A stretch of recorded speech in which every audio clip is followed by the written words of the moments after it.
And now, joining me to discuss the latest U.S. diplomatic initiative in Belarus that led to the release of 14 political prisoners, including Siarhei Tsikhanouski and 3 Polish citizens, as well as other items of the day, is Bogdan Mihailo, editor-in-chief of the Kyiv Post.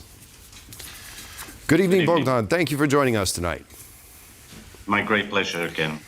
Yes. Now, first, I guess the prisoner release, Keith Kellogg is the Ukraine envoy, but he's the highest ranking U.S. representative to have gone to Belarus, certainly since the invasion of your country, of Ukraine, since 2022. So I think, we're all happy that 14 political prisoners have been released. Many still remain behind bars. But from Ukraine's perspective, what do you think about this rapprochement with Belarus?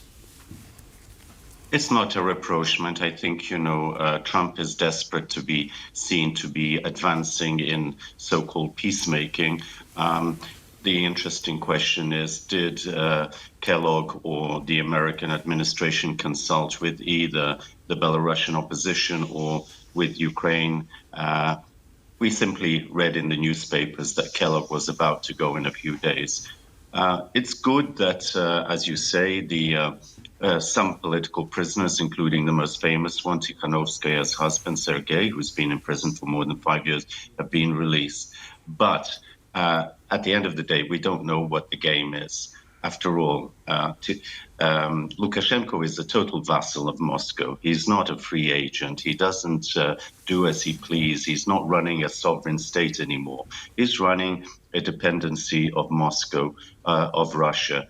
And he's not in any position to negotiate with the Americans. He can go through the formal trappings, the appearance of wanting dialogue and being ready to be a go-between. But in reality, he's a puppet of Putin. Everybody knows that. So we're not quite sure what Kellogg and the Trump administration is up to. It's bad that it's being done again behind the scenes without consultation, as if America calls all the shots, which it doesn't. Certainly. It also seems on the surface like sort of a gesture to see if Belarus can't play a role in getting Vladimir Putin to agree to a ceasefire. Now, on that front, is this naive, thinking that the Belarusian... I'm sorry to interrupt you. I mean, let's be frank. Putin just yesterday reminded the world that the Russians believe that where a Russian soldier has stepped is already part of Russia. I mean, Poles remember that, the Czechs remember that, the Hungarians should, the Ukrainians certainly. And yesterday, again, he said publicly that Ukrainians and Russians are all just one people, and therefore all of Ukraine belongs to Russia. I mean, come on, let's be frank and not try to sort of put a gloss on things. Well, another thing that strikes my funny bone is Belarus proposing to mediate peace between Ukraine and Russia. Would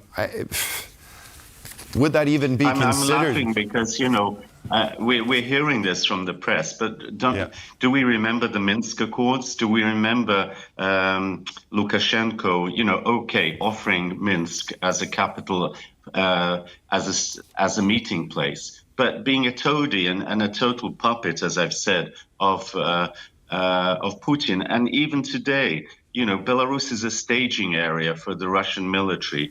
Lukashenko's asked for tactical nuclear missiles. He wants to give the impression that he counts for something and that he actually is a ruler of a sovereign country. In fact, he does what his master tells him, and he begs him for the economic support and other support. And I'm not sure what the game is. I said at the outset, what game is being played here? We understand Trump wants to be seen to be a peacemaker, but after the statements from Putin yesterday, it makes a total nonsense of this meeting with Kellogg, other than prisoners being released, which is important. And look, at the same time, the Russians and Ukrainians have so-called talks going on, total nonsense as far as the two positions are concern because of the Russian zero-sum game. We want everything. But something positive emerges, that is the POW exchanges that have happened. So here we've had a handful, 14 prisoners released. We have very important prisoners like Maria Kolesnikova or Viktor Babaryaka still there. Over 1,000 political prisoners that we know of, and many, many people being detained on the streets every day simply because they've been identified in photographs as having taken part in peaceful demonstrations protesting about the rigging of the presidential election in 2020 in Belarus. So, let's be clear about the background and welcome the fact that this handful of political prisoners has been released. Probably good for Lukashenko's ego. I did something, I'm important, the Americans are talking to me. But in reality, who knows? Do you think the United States, by engaging here, does this somehow prop up self-proclaimed President Lukashenko? Or how do you think that they portray this to Belarusians in Belarus?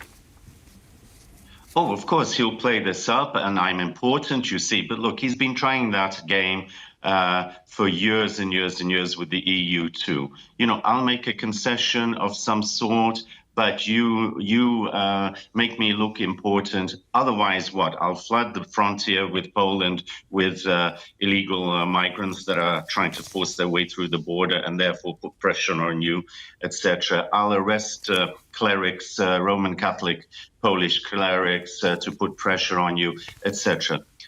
One thing positive for the Ukrainian side, apart from Tsikhanouski's release and of the others, is that one of the women, a Swedish Belarusian citizen, I'm looking at her name here, Galina Krasnyanskaya, she was actually imprisoned in 2023 for having supported Ukraine.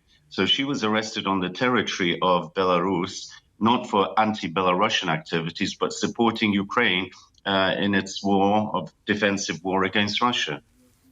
Well, that is very good that she was released. Well, Bogdan Mihailo, editor-in-chief of the Kiev Post, thank you very much for this discussion. And I guess we nailed down that the only positive thing here is the prisoners that were exchanged. Thank you, sir. Yes, very much so. And I'm very happy for Svetlana Tsikhanouskaya.